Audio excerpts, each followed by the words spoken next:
not afraid, though the arrows fly by day. I am yours, you know my name. No fear ain't got a hold on me. I am not afraid, guarded by your shield of faith. I won't fall, cause you're my strength. No fear ain't got a hold on me. I'm not afraid, I'm not afraid, I'm not afraid. No fear ain't got a hold on me.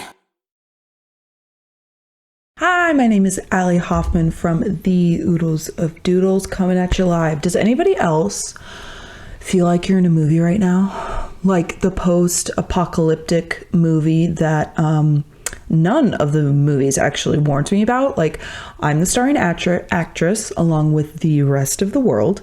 And like, I'm just like, is anybody else feeling that way? Like I have to laugh sometimes because I'm like, what is going on? Like, I have no idea.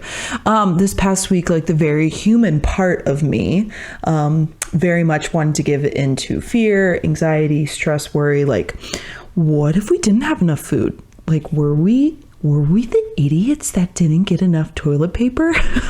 Or like, what if one of my loved ones came down with this COVID-19? Like, what if I get it? Like, just stress and worry. Like, what if it's not done in 3 months? Or what if it takes a year? Like, what if we are in quarantine? And I'm an introvert, so I'm like, hey, quarantine. But at the same time, I'm like, I'm already bored. Like, I don't even know what to do right now. Fear for my family and my loved ones, my friends that are healthcare workers, that are first responders, that are just people that are putting their lives on the front line. Like, just opportunity to just my brain to go berserk and be like, fear, stress, worry. And it seemed to me like the ground underneath my feet felt like it was shifting. Like, it felt that nothing was stable, that everything was up for grabs. Just very much like, what is going on? But then Jesus, so good. One of the Bible verses that I've been reflecting on during this time has been Psalm 40. And it says, Psalm 40, this is verse 2-8. It says, surely I will wait for the Lord, who bends down to me and hears my cry. He draws me up from the pit of destruction, out of the muddy clay.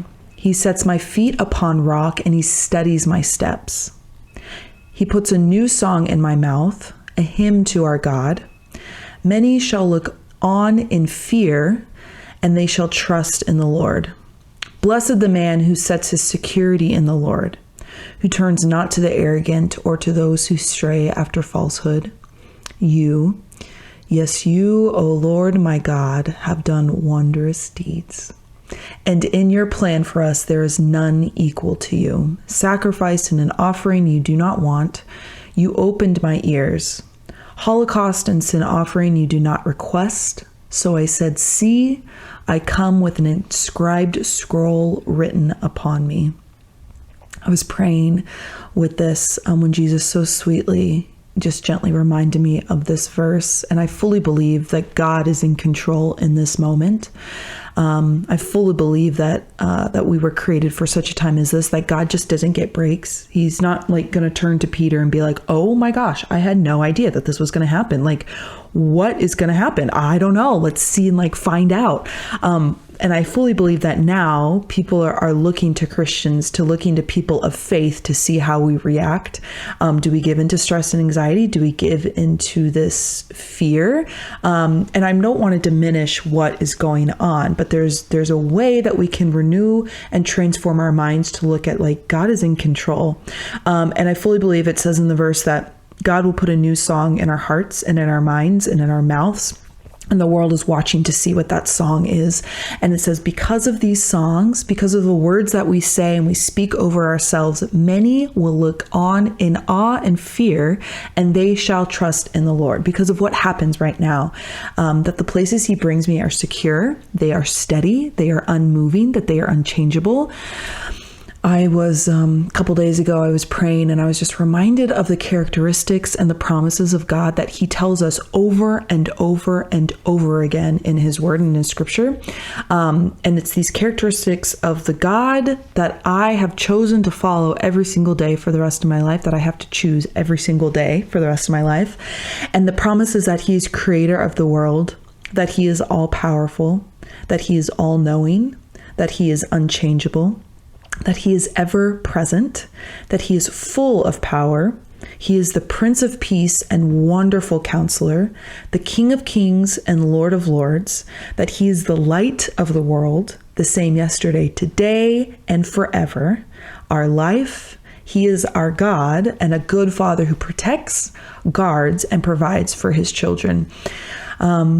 My friend and I, a couple days ago, she does this thing called the Daily Confessions, where she reads scripture out loud over herself of just the promises that God has told us through scripture, through his word. And so we started sharing this on our various social media feeds, and we called it #FloodYourFeed, because with so much media consumption right now, it's so easy to get wrapped up in the stress and anxiety. And we're just like on information overload, both good and bad. Like it's just so much consumption of media right now that it's so easy to get wrapped up in stress, and in worry and in doubt and in despair, and the overwhelming nature of what the world is putting out there right now. It can be really easy to get wrapped up in that. And I believe that transformation and renewal of the mind, as it talks about in Romans 12, begins with our thinking. It really begins with the renewal of our mind, that the Lord just doesn't want to make us nice people. He doesn't want to just make us like behavior modification and just like prop us up and be like, just be nice, okay?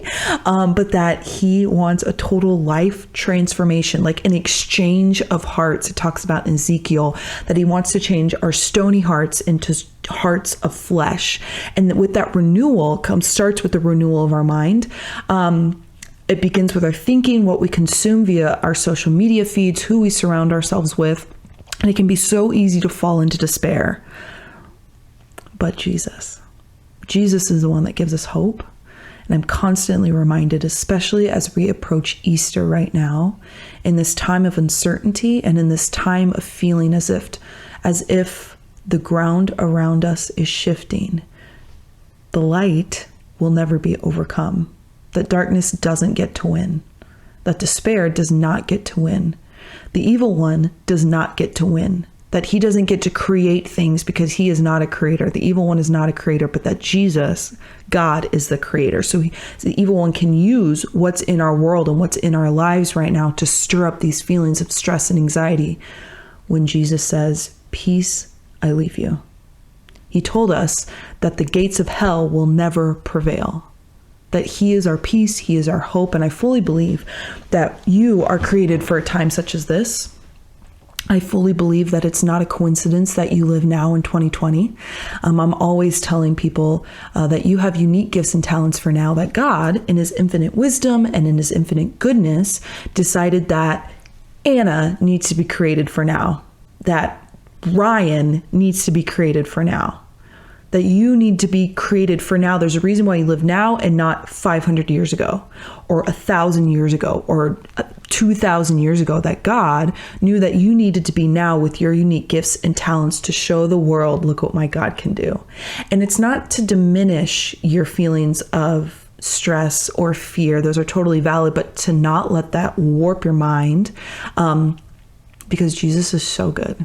He's so good. There's a reason why this conference is called Be Not Afraid, because it's constantly, Jesus is constantly telling us through scriptures, and the saints are constantly telling us, be not afraid. God is in control. He knows his plan. He knows everything.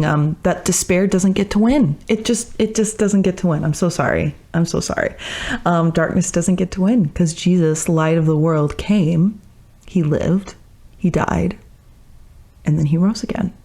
Jesus wins. So know my prayers for you. If you would like to reach out via social media, please follow me at The Oodles of Doodles on Instagram. Or if you want to email me, go to my website or something. That I'd love to continue this conversation, because I really truly believe that you are created for now, that there's a reason why you're living now and breathing now. And so I'd like to pray with you and stand with you. Know my prayers for you. You're so incredibly loved. And just remember that Jesus wins. Okay, bye.